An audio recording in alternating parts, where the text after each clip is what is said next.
Hello guys, welcome to our own YouTube channel. Linear system हमने ख़त्म कर लिया था, अभी हम करेंगे नॉन लीनियर सिस्टम। तो मैंने कही थी थोड़ा सा अलग होगा नॉन लीनियर सिस्टम, बाकी काम जो है वो थोड़ा ही अलग है, ऑलमोस्ट सेम ही चलेगा। ये है कि पी एक्स वाई और क्यू एक्स वाई की जो फॉर्म है वो चेंज हो जाती है, थोड़ा सा उसमें एक थोड़ा सा नया ऐड हो जाता है। ठीक है, तो नॉन लीनियर सिस्टम। एक रिक्वेस्ट बहुत आई है कि थ्योरम नंबर 4th और 5th लोगों को देखनी है, तो वेट पहले मैं वो दिखा देती हूँ कि आप लोग जो स्क्रीनशॉट ले सको। वेट अ मिनट, ये देख सकते हैं आप थ्योरम नंबर 4th और 5th स्क्रीनशॉट ले सकते हैं। जिन्होंने बोला था कि 4th और 5th वो खुद कर लेंगे, उनको स्क्रीनशॉट लेने के लिए तो कहा था कि एक बार शो कर देता कि वो मैच अप कर सके, या थोड़ा सा जिनको डाउट था, जिसने मुझे इंस्टा पे मैसेज किया या कमेंट किया है वो देख ले। ये 4th है थ्योरम और एक छोटी सी 5th होगी। ये 4th है और ये 5th है। ठीक है, सो आई होप डाउट क्लियर हो गए होंगे जिन जिन को ये प्रॉब्लम थी। जो लास्ट टाइम 5 थ्योरम्स कराई थी उसमें से 3 तो ऑलमोस्ट दिख ही रही थी, फर्स्ट सेकंड मैंने कराई दी थी, थर्ड आपको दिख रही थी वीडियो में। 4th 5th ये रही जिन्होंने बोला था कि मैम 4th 5th की फ़ोटोज़ या जिनको चाहिए थे, तो मैंने उनको बोला था नेक्स्ट वीडियो के लिए वेट करना है। तो these will be our theorems. अभी वापस वही चलते हैं नॉन लीनियर सिस्टम पे। तो आज नॉन लीनियर सिस्टम जो है वो शुरू करते हैं। थोड़ा सा बेसिक देख लेते हैं कि कैसे क्या होता है इसमें। सो हमें क्वेश्चन में मान लो दे रखा d x by d t P x y d y by d t Q x y. ये जो है generally non linear autonomous system है। ये थोड़ा सा मैंने लैंग्वेज फॉर्म की बजाय मैथमेटिकल टर्म्स में ज़्यादा लिखा हुआ है, तो सिर्फ देखने की बजाय समझने पे ध्यान देना। अगर आता है तो थोड़ा सा प्रेजेंटेबली आपको लिखना पड़ेगा। मैंने जल्दी में सिर्फ इसको इस तरह लिख रखा है ताकि मैं समझ पाऊँ, तो मैं आपको समझा रही हूँ, वैसे आपको लिखना कैसे है। ठीक है, तो आपको पूरा प्रॉपरली लिखना है। Consider a non linear autonomous system this, या system of linear non linear equations this. यहाँ ये पी एक्स वाई क्या है, पी एक्स वाई क्या है, ये पी एक्स वाई लीनियर और कुछ टर्म्स बच जाती हैं। ये इतना अगर होता पी एक्स वाई तो वो लीनियर ही बन जाता। लीनियर में कुछ एड ऑन है तो ये नॉन लीनियर बन रहा है। ठीक है, अगर ये सिंपल ए एक्स प्लस बी वाई और सी एक्स प्लस डी वाई होता तो ये लीनियर ही बन जाता। तो इसमें p1x मतलब कुछ टर्म्स और ऐड ऑन हो रखी है, तो वो ऐड ऑन होने के बाद जो है वो जो टर्म्स लीनियर के अलावा जो टर्म्स ऐड ऑन होती हैं उनको हमने नाम दे रखा p1xy और q1xy, xy के फंक्शन में होंगे वो। ठीक है, और इन p1 और q1 इन टर्म्स को हम पर्टर्बेशन कहते हैं। ठीक है, पर्टर्बेशंस, और पर्टर्ब्ड सिस्टम भी कहा जाता है इन्हें। तो इसके लिए कंडीशंस क्या क्या होंगी, 2 कंडीशंस होंगी उनके लिए। जैसे लीनियर के लिए होती थी ऐसे ही नॉन लीनियर के लिए 2 कंडीशन। सबसे पहले तो जो इनमें से लीनियर फॉर्म बनेगी उनका डिटर्मिनेंट नॉन जीरो होना चाहिए, सबसे पहला तो यही है। ठीक है, दूसरा क्या है, जब तुम इस पर लिमिट अप्लाई करो P1 और Q1 का जो फर्स्ट पार्शियल कॉन्टिन्यू डेरिवेटिव होंगे, जो मैंने पहले बताया था फर्स्ट पार्शियल कॉन्टिन्यू डेरिवेटिव्स, वो भी कॉन्टिन्यूस होंगे। ये लीनियर में भी था। ठीक है, उसमें f और g टर्म्स यूज़ होते थे, इसमें p और q यूज़ हो रखे हैं, तो ये कॉन्टीन्यूस होगा। उसके बाद लिमिट्स जब तुम लगाओगे p1 by x square plus y square, x y को जब तुम 0 0 पर टेंड करोगे, अप्रोच कराओगे, तो ये लिमिट 0 हो जाए, और ऐसे ही सेम q पे ये लिमिट 0 हो जाए। अगर ये दोनों लिमिट 0 हो जाएँ और इनका डिटर्मिनेंट लीनियर वालों का डिटर्मिनेंट जो वो है नॉन ज़ीरो। ठीक है, तो ये सारा कवर करता है नॉन लीनियर सिस्टम का बेसिक। तो आपको बेसिक क्लियर हो गया होगा कि क्या है। अगर आपको सिस्टम चेक करना है या क्या कुछ जो भी कुछ करना है तो उसके लिए आपको ये सब करना होगा। अभी क्या है कि हम चेक करने के लिए क्या है, इसमें लिमिट अप्लाई करते थे। तो इसमें क्या था, जब भी तुम p1xy और q1xy जो भी है इसमें इक्वेशन नंबर, इसमें नंबर तो क्या डाला हुआ, जो जनरल इक्वेशन थी p1xy और q1xy, इन दोनों में जो p1xy और q1xy है वो 0 को टेंड कर जाते हैं। बजाय कि अगर हम सिर्फ ये पूरा चेक करें, इसकी बजाय अगर हम सिर्फ ये चेक कर ले p1 और q1, तो ये इनके कंपैरेटिवली जल्दी 0 को टेंड कर जाते हैं। तो ये इजी हो जाता है, इसीलिए हम P1 और Q1 पे चेक करते हैं। ठीक है, तो उनका पाथ जो है या बिहेवियर जो उनके पाथ का वो 0 0 के आसपास वो सेम होगा P1 और Q1 का, या फिर इस सिस्टम का पूरे का वो वही होगा जो इधर लीनियर सिस्टम का होगा, तो सेम ही होता है, इसलिए हम सिर्फ P1 और Q1 का चेक करते हैं।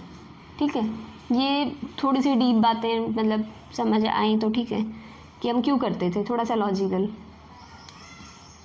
अभी मूव ऑन करते हैं, एक एग्जाम्पल समझते हैं कि कैसे क्या आएगा क्वेश्चन आता है। तो जैसे लीनियर के किए थे वैसे ही नॉन लीनियर का क्वेश्चन आता है कि आपको क्रिटिकल पॉइंट्स निकालने हैं। क्रिटिकल कैरेक्टरिस्टिक इक्वेशन में क्रिटिकल पॉइंट जो है उसका नेचर निकालना है, कौन से टाइप का क्रिटिकल पॉइंट होगा, उनकी स्टेबिलिटी कैसी है, स्टेबल हैं, और स्टेबल हैं तो क्या एसिम्प्टोटिकली स्टेबल भी हैं या फिर अनस्टेबल है। इसके लिए क्या चाहिए आपको कि आपको याद करने के लिए मैंने आपको कहा था, जब मैंने आपको लीनियर के लिए टेबल बनवाई थी उसी के साथ साथ मैंने कही थी कि नॉन लीनियर की मैं अलग से नहीं बनवाऊंगी, दोनों को याद करने में कंफ्यूज हो जाओगे, कंबाइन करके एक टेबल बना लो ताकि डिफरेंस साथ साथ पता चलता रहे, तो याद करने में ईजी हो जाता है। दो टेबल अलग अलग बनाओगे तो कंफ्यूज हो जाओगे, इसमें क्या था और उसमें क्या था।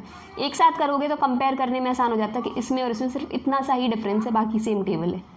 ठीक है, तो अगर नहीं देखिए तो वो आप लीनियर सिस्टम के जहाँ एग्जांपल्स करा रखे हैं उससे पहले वाली वीडियो में मैंने करा रखे हैं, थ्योरम्स से पहले, हाँ थ्योरम से पहले, तो उसमें आप वो टेबल देख सकते हैं लीनियर सिस्टम की, जहाँ स्टेबिलिटी और नेचर के बारे में बात की थी हमने।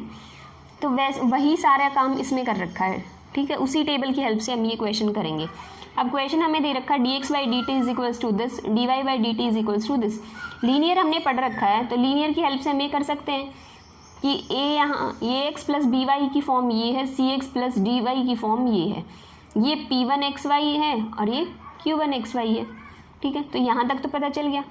अभी हम क्या करेंगे, इसकी प्रॉपर्टीज़ देखते हैं फर्स्ट सेकंड। फर्स्ट क्या है, उनका डिटर्मिनेंट नॉन ज़ीरो हो।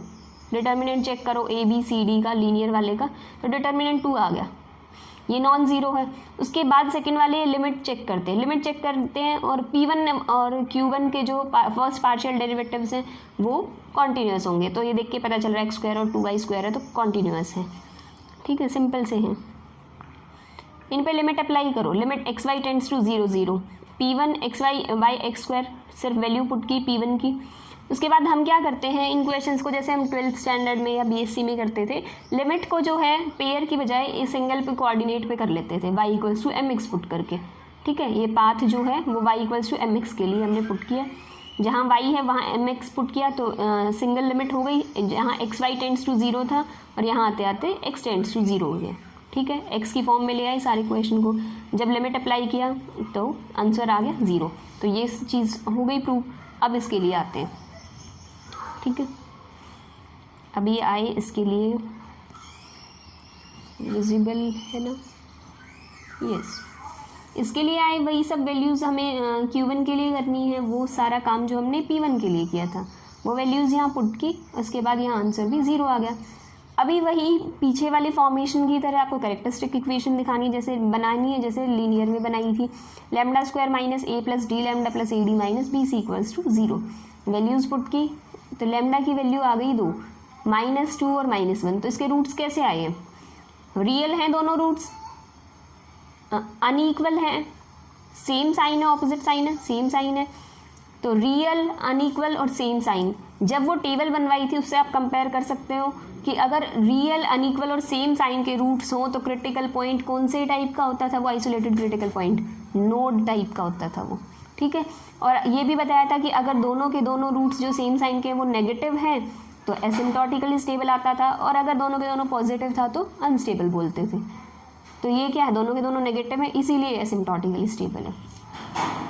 ठीक है, अभी ये क्वेश्चन आप ट्राई कर सकते हो, सेम है बिल्कुल, सॉरी ये कर सकते हो, और ये वाला कर सकते हो।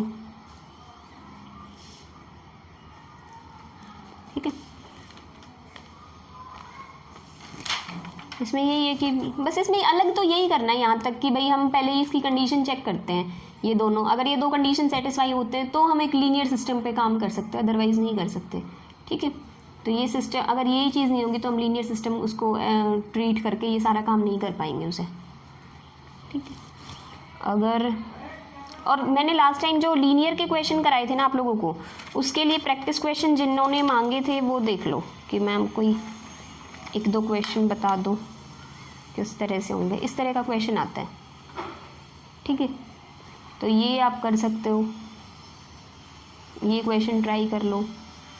ये इसमें इमेजिनरी रूट बनेंगे प्योर। एक रियल वाला और कर लो जिसमें रियल रूट वाला तो एक भी नहीं है शायद। 1 मिनट, मैं चाहती हूँ एक ये वाला कर लेना ट्राई, x - y और x + 5y, ठीक है। इसमें रूट्स जो है ना वो आपके 3 + √3, 3 ± √3 बनेंगे। तो इसको है ना कुछ लोग जो हैं वो ऑपोजिट साइन कंसीडर करते हैं। तो इसको आपको अगर इस तरह की फॉर्मेशन बन जाती है ना तो √3 की वैल्यू पुट कर लेना अप्रॉक्स, ठीक है, सिर्फ चेक करने के लिए। करके नहीं दिखाओगे तो कोई दिक्कत नहीं है, लेकिन जैसे मैंने बाय मिस्टेक इसको ऑपोजिट साइन लिखा हुआ था एक बार, ठीक है। तो इसलिए इसको जब √3 की वैल्यू 1.7 है, 3 + 1.7 4.7, 3 में से माइनस करोगे 1.7 तो अभी 2.3, तो दोनों पॉजिटिव है, इसलिए सेम साइन वाला ये नोड पॉइंट बनेगा सैडल की, ठीक है। तो ये क्वेश्चन थे। नेक्स्ट टाइम हम करेंगे लियापनाउ, बहुत इंपॉर्टेंट बन जाता है लियापनाउ। उसके बाद बेंडिक्सन नॉन एग्जिस्टेंस थ्योरम है, वो भी बहुत इंपॉर्टेंट है। और उससे रिलेटेड देखते हैं कोई क्वेश्चन होगा या स्टेटमेंट है कोई थ्योरम की। कुछ थ्योरम की सिर्फ स्टेटमेंट होती है मे बी इस वाली यूनिट में, तो वो देखेंगे। और इसके बाद हम जल्दी टोपोलॉजी भी शुरू कर रहे हैं, इनके साथ साथ ही डिफरेंशियल के साथ साथ टोपोलॉजी शुरू करने की सोच रही हूँ अभी, क्योंकि बहुत लोगों ने टोपोलॉजी के लिए बहुत डिमांड आई थी। तो देखते हैं, साथ साथ उसके लिए भी टाइम मैनेज करते हैं, बहुत काम। चलो ठीक है, देखते हैं। So thank you guys for watching my video. If you like it please like, share and subscribe my channel. Thank you guys.